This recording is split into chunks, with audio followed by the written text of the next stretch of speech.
The planet is heating up. The oceans are becoming filled with plastic. Change starts now. Change starts now. We're on a countdown To zero waste. 5, 4, 3, 2, 1. This is the Zero Waste Countdown Podcast. Here's your host, Laura Nash. Hello, everyone, and welcome to the Zero Waste Countdown podcast and radio show.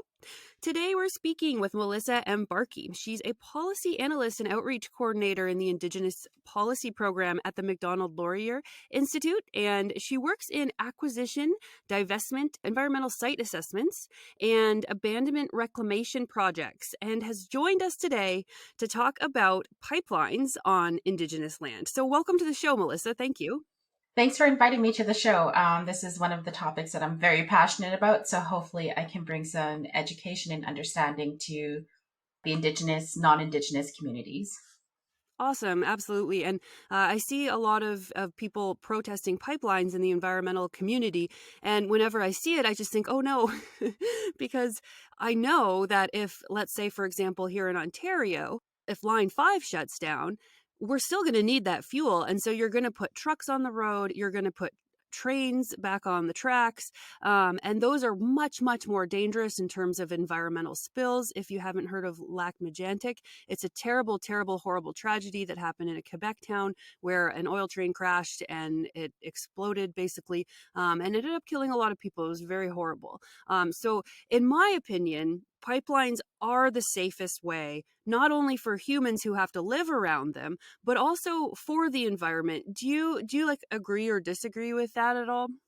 I definitely agree that it's the safest mode of transport. And the reason why I say this is because it's under the ground.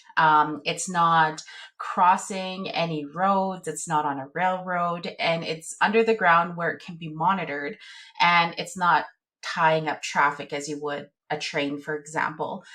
And it's also environmental wise, it's one of the safest and most sound infrastructure that we have out there.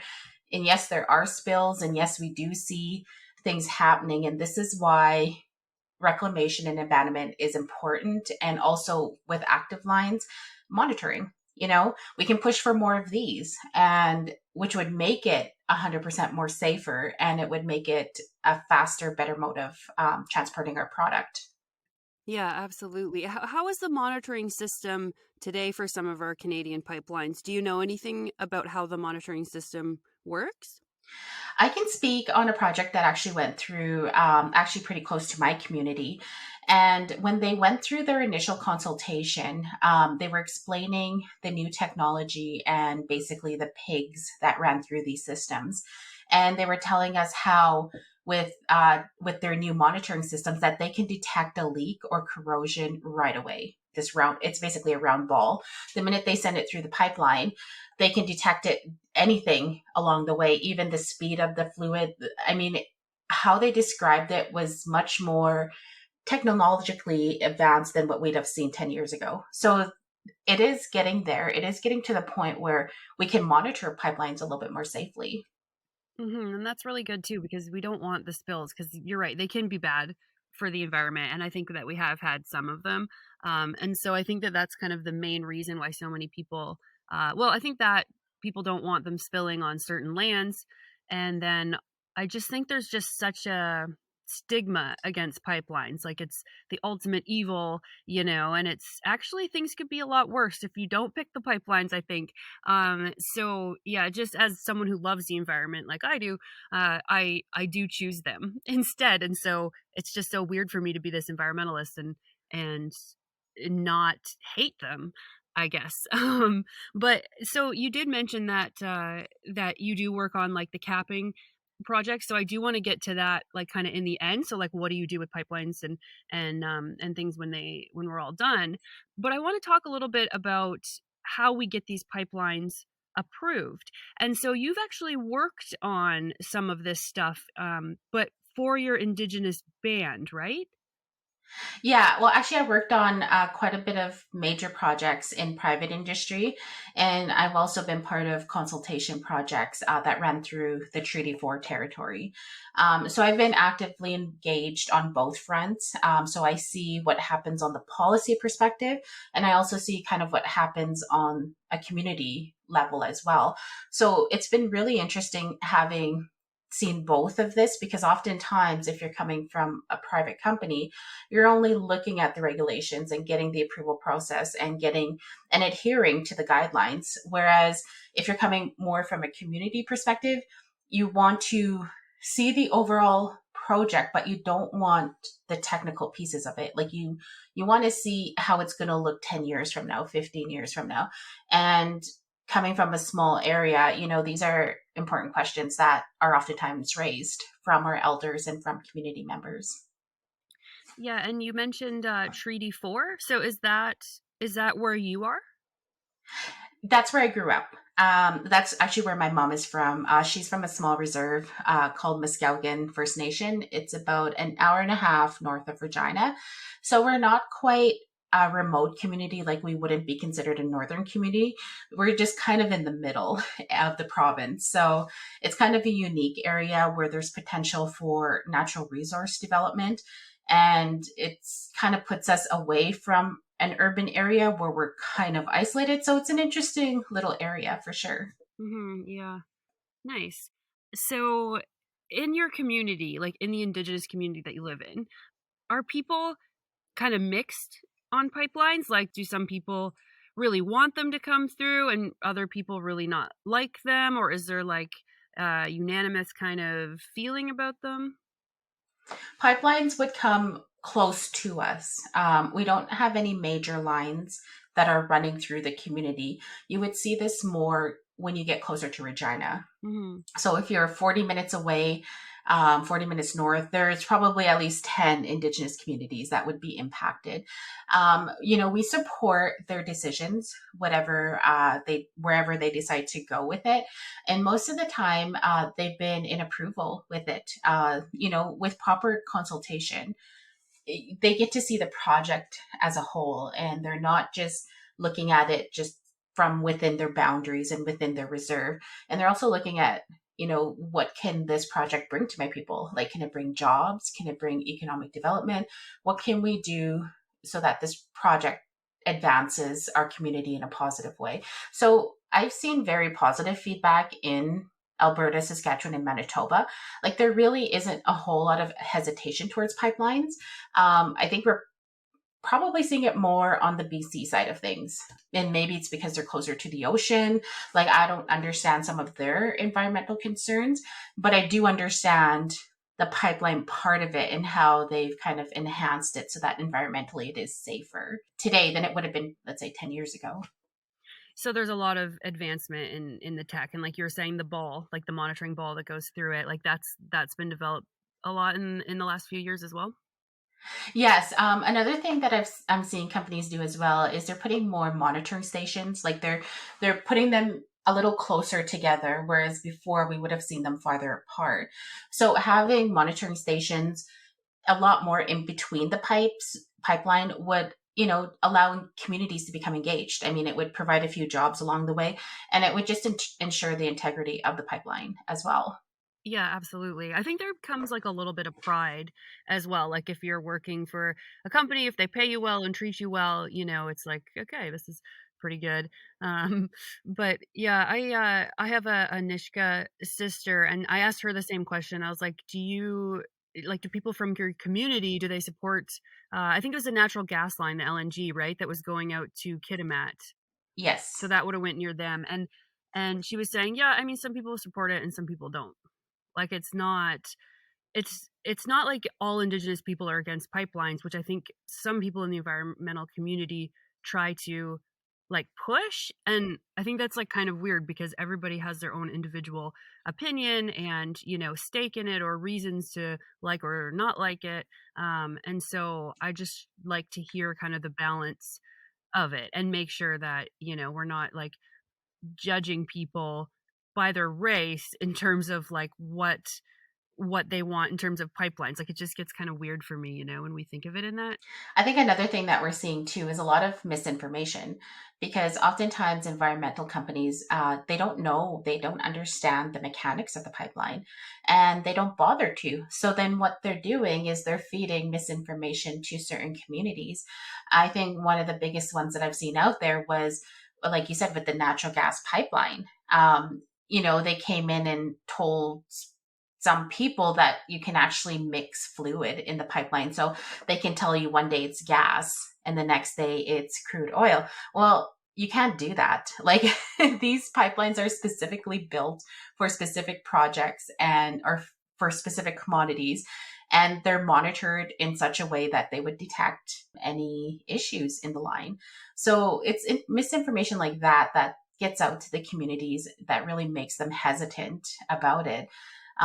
So if we can, get operators in there and also telling their side of the story and saying, it's this, like, this is some of the things that I've heard. These are some of the questions we were asked, and these are the answers coming directly from the operator. So I think in terms of, just consultation and bringing awareness, I think operators can definitely do a lot more of that and be actively engaged in these communities. And that may make a difference in people's perceptions.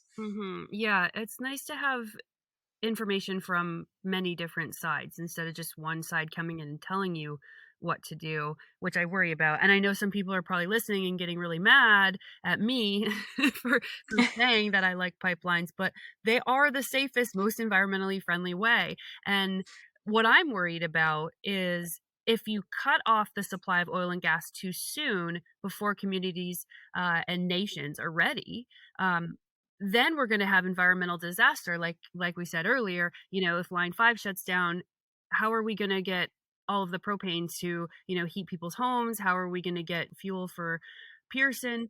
Well, we're going to truck and train them. And that's way worse for the environment. So you kind of have to look into these issues a little more and make sure that we're fighting for the right things, I think. But I'd like to hear more about the process of getting a pipeline approved. So do you think you could walk us through maybe a few kind of general stages of what it's like? Like, let's say a company wants to come in and put in a pipeline, and then they have to cross some Indigenous territories. So what is that process that they have to do to get it built? So there's a few different situations that can come about. So the first thing is the pipeline actually running through the community. What we have to do as a community is that we have to go through a voting process on whether we're going to allow this project into our community or not. So this is called a band council request. It basically is a vote, a yes or no, and it goes forward from there. So if it was a no, we would go back to the company and say, we didn't vote in favor of this. Or if it was a yes, we would take it back to the operator and say, okay, our community said yes to this. What are the next steps? So this is the first scenario.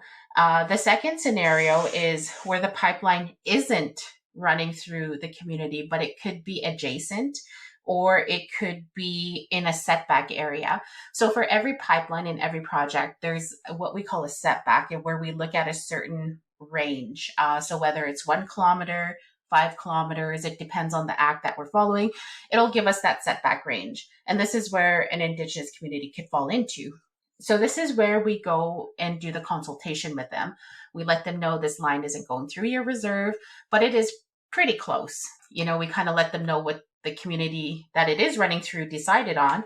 And we go through this exact same consultation process with them. So we tell them, everything about the pipeline from start to finish, what it would look like, how many years it would take. And at this point, see, this is where it gets kind of gray. They can either approve it, or they can say, it's far away where it's not really concerning to us. So they can take a different approach on this. But either way, we allow them to become engaged, and we offer them the same benefits as we would the community it is running through. So in terms of jobs, in terms of training, we give them access to that. And then we work alongside them, because as a project, we'd rather have approval from everyone. We want to see this project go through from start to finish without any issues. And that's the end goal of most of these projects. The third kind of scenario that we can run into is if First Nations communities have rights, like on public lands, like whether they have timber rights or they're doing water monitoring for the province. So they're, like the crown land? yes, on Okay. Crown land. Yeah. So they could be out there doing work already on something. And so we go through the process, the same process as consulting them. We show them where the line is. They give us their concerns. We take all of this information in and it goes through the environmental process. Like if they brought up any concerns, is there a potential reroute? This is where we kind of look at the amendments of a line. Like, do we need to push this farther away? So the engineering group would look at this and really determine if they want to run through that certain area. Once again, it's a consultation. We work with these communities, we work with these different groups, and we come to a compromise. And this is what reconciliation is all about. We try to find a happy medium for everyone. Now, the fourth situation that we're kind of seeing is communities that aren't really close to the pipeline. I mean, they may be hundreds of kilometers away, but they just oppose a pipeline because it's a pipeline. And what we've been seeing are activists from other communities coming in and kind of staking ground in and around the pipeline area, or the buffer zone is what I'm going to call. And they oppose it. From my perspective, I don't really think they have a right to do that, because this pipeline wouldn't have even gotten to the point of construction if they didn't have approval from everyone. And we're kind of missing that point. Like, there's no way a pipeline would be granted the ability to construct, like the ability to start construction, until they had this approval from everyone, like from every regulator out there. So for someone who's not from my community to come in and set up camp and say, no, this community opposes it, when we already approved it through a band council request, is very disrespectful. I mean, they're not speaking for us, but the media shows it as speaking for us, whereas our voices kind of get overshadowed and people don't tend to listen to us because we approved it. So now we're kind of the villains in this story. So this is kind of what's going on right now. And this is how it's approached differently. And these are the kind of scenarios that can come about. Like, just from working in industry, I've seen these scenarios play out numerous times. So this is kind of what's out there. And yeah, it can be very frustrating for the operator, for the First Nations community. Once you get to a point of saying yes, it's very hard to go back and say no, because then you've already, in communities, you've already started planning for that income. Like, you've already started planning a new school. You've started planning on fixing your water issue. Like, you've already invested that money, even though this pipeline didn't get built yet. So this is the frustration that we're seeing out there. And as a First Nations person, either you're, we're kind of forced to be against it. And even that is wrong, because now you're saying that our wanting to be part of this project is not valid in your view. So now you're kind of attacking those who approve pipelines and those who say yes to them. Yeah, and I think maybe blocking a little bit of prosperity and long-term jobs and things that can help with a lot of issues that are faced with, like, remote communities, that are kind of isolated. I think it would be helpful. But I get the environmental concerns as well. So do you remember DAPL, like the Dakota Access Pipeline protest? That was like years ago, right? Yes. So when that happened, I was actually living in BC, and I was like, oh my gosh, you guys, please go home, because I knew that if it didn't get approved, that we would start looking at, like, the Kitimat area. I was more worried about it going through the Great Bear Rainforest than south, because I think it's, like, maybe more precious of an area, which maybe isn't fair to say to the people who live south of us, who want to protect their own lands. But yeah, this is kind of when I got interested in the pipeline issue of, like, I don't know if we want to, start blocking these things, because they're actually pretty good. And if you look at a pipeline map of Russia, going into Europe, it's pretty wild. There's a good National Geographic pipeline map of Russia going into Europe, and there's a lot of pipelines there. There's a lot of pipelines in North America too. You can check out the pipeline maps. You'll probably be surprised, if you haven't looked at a map already, at how many pipelines there actually are. It's a lot. It's definitely a lot. So you mentioned the cut and cap process. So what is that? So a lot of people aren't really aware of the reclamation process that goes on. So when we go out and start reclaiming a well site, we will do the well along with the pipeline, along with the any facilities that may be on that lease site. And it's a pretty intensive process. You got timing wise, you have to time it all. You got to go through the consultation. You got to get landowner approval. I mean, it's just as big as a process as you would be installing a new line. So we have to cover every inch of that segment that's being cut. So if it's usually a lot of these well sites, the pipelines will tie into a major line. So it's a lot of these smaller lines that do get cut and capped when the well site is done and no longer producing. So having worked in that group, it was really for me, like if you're talking about environment and wanting to take care of the environment, this is how you do it. This is the work that comes after it's produced. And people fail to acknowledge that. Like people fail to look at that and say, oh, it's just a well site and it'll always be that. No, there's actually a process after that comes along with it. And the reclamation of any site could take anywhere from 5 to 20 years, depending on the area. And in a lot of times, we've actually restored the land better today than what it was 20 years ago. That's just how much work that goes into it. And these operators don't get recognized for the tree planting that they do. They don't get recognized for bringing back plants that would have been there before but weren't. These sites get fully reclaimed. And it's probably rewarding to see how well everything's restored, right? Like you were saying, it could be even better than it was before, which is pretty neat. So I imagine there'd be research into like what native plants go here, what's going to Yes. be best in this climate, what it's going to look like in 40, 50 years, that sort of thing, right? And these discussions happen with the landowners. Like that we'll go in and we'll ask them, okay, how do you want this to look? We're going in and we're doing this with the well site, with the pipeline. We're taking any facilities off. How do you want this area to look? And it's actually pretty neat to see the consultation process because they'll tell us exactly how they want it to look. And if they want to farm that area, we can let them know which areas they can farm. And after going through the assessment, we could tell them, like nothing spilled on this area, nothing spilled on your land, nothing was damaged. Like once we're done this, you would probably only see the well site area sectioned off, but everything else you could use. So that's actually a pretty neat process, and I would definitely do that again. Yeah, but the oil can come from multiple places that are Yes. yeah, that makes sense. Yeah, it's all these smaller, like if you look at a rural area, there's all these smaller lines that are out there that are connecting these well sites. Yeah. What we've seen in my career is that operators were no longer putting wells here and there. What they were wanting to do was to capture this by either directionally drilling from one area. So that kind of minimized a second well that had to be drilled.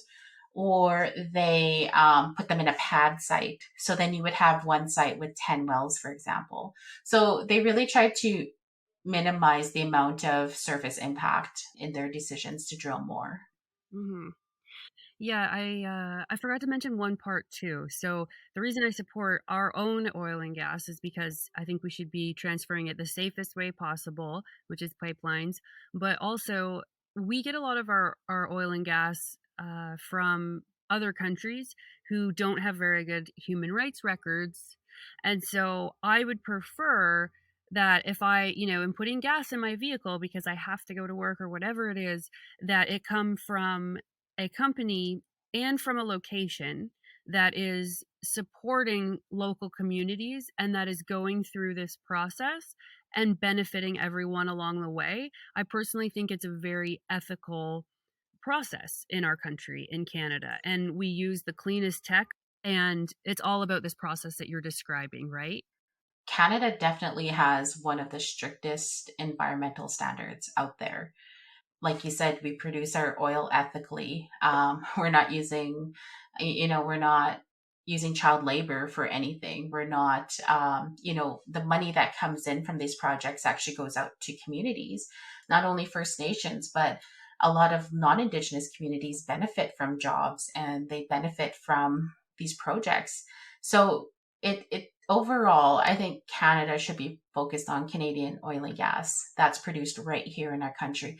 Yes, it might be a little bit more expensive, but that's because we're treating the environment with fairness. That's one of our main objectives. So if we're going to look at environmentalism worldwide, other countries should be striving for our targets and what we're doing. And we shouldn't be importing oil from countries who are doing less than us, because then that doesn't make sense to put all these rules on our own resources and not on other countries. Yeah, there's a standard, right, that should be met. And yeah, I totally agree. The last thing I wanted to ask you, I know that you've made some comments on UNDRIP. So if you haven't heard of this, it's the United Nations Declaration on the Rights of Indigenous Peoples. And we have a Canadian bill at C-15 that is working on this declaration. So how does that affect pipelines? It's going to impact any project, not just pipelines, in a big way. And the reason why I say this is because the bill isn't very clear on who you need to consult. So when I kind of spoke earlier of the different scenarios that we can come across, it doesn't specify, like if a pipeline runs through a reserve, for example, it's not specifying who is consulted on this process. Is it the reserves and their elected chief and council? Is it communities who aren't touching these projects but are within a buffer zone? Is it for the activists that choose to come into our communities and say, we don't want this? So it's created this massive gray area. And as a First Nations person, it leaves me in the dark from an operator's perspective on who is to be consulted. Like, who do we get the yes from if UNDRIP is in law? Like, it's just going to create a lot of chaos. And before this bill goes into legislation and before it's enacted, they really need to go back and address who is speaking for who. And before it goes any further, because from me, it's actually a pretty scary perspective for someone to come into my community and say, no, you guys can't do this. And under I can say this and enforce it. So it's going to cause chaos if they don't get some of these amendments addressed. So you mentioned the certain groups that you're wondering who you'd consult. So right now it's basically the elected chief and council that is typically consulted by an oil and gas company when they want to put a pipeline through that territory, right? Yes. Yeah. The good thing about our current system, though, is that we can vote, differently next time. Yeah. So that's the whole thing with diplomacy. Even on a reserve, if we don't like a chief, we can vote them out next term. And that gives people a sense of, okay, like, we're not agreeing with you. We don't like the way you ran things. We kind of like this person. He's coming in with a better view on all of this. So it gives us that, that feeling that we can change the situation. We're not stuck with it for years and years. Mm-hmm. So that's kind of where I stand on it. Yeah, it's a very interesting conversation, and I'm happy to learn a lot more about pipelines that I didn't know. So that's cool. And I hope that if you're listening, that you learn some too. I think there are other things that we should be fighting that, would make a bigger difference for the environment. And I think, pipelines are the safest for people, for communities, and for the environment. And also, if you just have this like no oil, no gas whatsoever, you're going to fling people into absolute poverty and chaos. Like if you just switched a switch right now and there's no more oil and gas, you would have no clothes, no transportation, and no food. And like, if you don't have food, it's chaos, starvation, like really, really bad stuff, right? So we just have to kind of keep this all in check to make sure that our environment's clean, people are taken care of. But just switching off the switch is going to be a bigger disaster. And what I mean by that is, if I don't have propane anymore, I'm just going to use wood. And then I'm going to go cut a forest down and put a bunch of smoke in the air. And so are the other 36 million Canadians. And everybody living in cities is going to have to put wood into the heating systems to heat their apartment buildings and stuff. Like we have to be very careful about demonizing stuff that's really the lifeblood of a lot of what's happening here in terms of modern society. So do you have any closing thoughts, Melissa? No, I think you've said it all. Like, it's our lifeline. Like, it's something that we're going to need for generations to come. Now, if we can figure out how to bring all of our operations up to an environmental standard that meets everybody's expectations, then that's where we're going to go. Like, we need to come up with technology that's going to make the lifespans of these projects a little bit longer and make it safer for all of us. And I'll just leave it at that. Yeah, I think that that's really good. Well, this has been great. So thanks so much for coming on here and teaching me the process of getting a pipeline approved and how it's really important to hear what Indigenous communities want and how they feel about the pipelines, whether they are going right through their community or, maybe close to their land or a water supply or something that's like important, and how it can benefit the communities in terms of maybe getting better water infrastructure, because we have a big problem in Canada that our water is not that great in northern communities and it could be better. So there are lots of different things. So yes, you might be upset that I'm pro pipeline. I get it. I understand. But it's just as important to get this other side of the story out, I think. So thank you, Melissa. Yeah, you're welcome. That was Melissa Mbarki. She's a policy analyst and outreach coordinator in the Indigenous Policy Program at the Macdonald-Laurier Institute. Change starts now. This is the Zero Waste Countdown Podcast.